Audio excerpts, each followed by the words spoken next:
জিসান আলমের কথা সবাই বলছে, আমরা জানি তিনি খুবই লাকি, কারণ তার বাবা একজন ক্রিকেটার ছিলেন।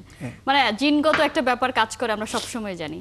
তিনি কাল আসলে যে কাজটা করলেন, আমরা সবসময় জিসানকে নিয়ে, মানে রিসেন্টলি আমরা জিসানকে একটু বোধহয় ওভারেটই করে ফেলছি, বা হচ্ছে আমরা বলছি যে তিনি নেক্সট স্টার হতে পারেন। সেই জায়গায় তিনি গতকাল এমন একটা সিচুয়েশনে যেভাবে আসলে তিনি ব্যাট চালিয়েছেনই বলবো, আসলে তার কাছে তো চালানোই মনে হচ্ছে। এর আগের দিন আমরা রাব্বিকে দেখেছি, 1 রান হলে ম্যাচ জিতে যায়, সেখানেও তিনি আসলে ব্যাট চালানোর চেষ্টা করেছেন, মানে লাস্ট বলে ছক্কা মারার একটা ব্যাপার যে থাকে সেরকম একটা জিনিস। এইটা কেন, মানে তার তো আসলে এই বিষয়টা, মানে অ্যাডাপ্টিবিলিটিটা একটু থাকা উচিত ছিল।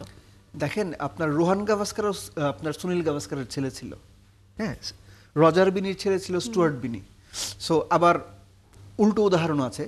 দ্বিতীয় যে বিষয়টা, মানে এটা শুনতে খারাপ লাগবে, রিয়েলিটি হচ্ছে যে আপনি তার কথাবার্তা শুনবেন, তার কথাবার্তা শুনলে আপনার তাকে মনে হবে, ওপেন করে তো, যে সে বোধহয় রোহিত শর্মা লেভেলে পৌঁছে গেছে।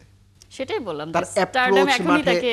ওই আমাদের এক সহকর্মী ছিলেন আরিফিন ভাই, আমারও 71 টিভিতে কাজ করতেন। আরিফিন ভাই একটা কথা বলতেন যে টোর উপরে হাঁটে প্লেয়াররা, ন্যাশনাল টিমে টোরে চলে আসলে আমরা তো সহজভাবে হাঁটি না, এরা টোর উপরে হাঁটে। তো জিসান আলমরা হচ্ছে এখন টোর উপরে হাঁটে। সো আপনি যখন বড় কিছু অ্যাচিভ করার আগেই স্টারডম এনজয় করা শুরু করবেন, ওই উন্মুক চাঁদের মতো, তখন যে অবস্থা হবে আপনাদের, মানে পার্টিকুলার কিছু ব্যতিক্রম ছাড়া এই ধরনের ক্রিকেটারদের বেশিরভাগ ক্ষেত্রে ওই ডাউনফলটা সময়ের ব্যাপার মাত্র। আমি কথাটা এই জন্য বললাম না, এই যে একজন প্লেয়ার উইকেটে যাচ্ছেন, আপনি একটা ওয়াইড 5 রান পেয়েছেন, আপনার এখনো 4টা বল বাকি আছে, 4টা বলে যদি আপনি 4টা রানও করেন তাও আপনার 10 রান হয়।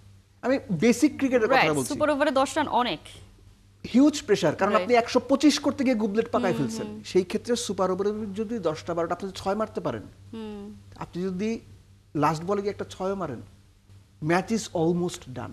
সো হয় কি, এই যে ক্রিকেটীয় বুদ্ধিমত্তা, আমি জানি না এটা বলা উচিত হবে কিনা, যে আমাদের দেশের মানুষের গড় আইকিউ তো 74.something বা 75। এটা হচ্ছে আসলে, এটা হচ্ছে রিয়েলিটি। আপনি না চাইলে না মানতে পারেন, এটা হচ্ছে ট্রেইনড আপনার গরিলাদের চাইতে, মানে কোকো নামে একটা গরিলা আছে যার আইকিউ এর চাইতে বেশি। সো এদের যে আইকিউ লেভেলটা, আপনি নির্দ্বিধায় এই আইকিউ লেভেলটার একটা পরীক্ষা নিতে পারেন। ক্রিকেটিং আইকিউ, ক্রিকেট দিয়ে এটার বিবেচনা হবে, অন্য কিছু না, অন্য কোনো পাজল সলভ এরকম কোনো কিছু না। তাতে আপনি বুঝতে পারবেন যে এদের মেন্টাল স্টেটটা আসলে কোন জায়গায় আছে।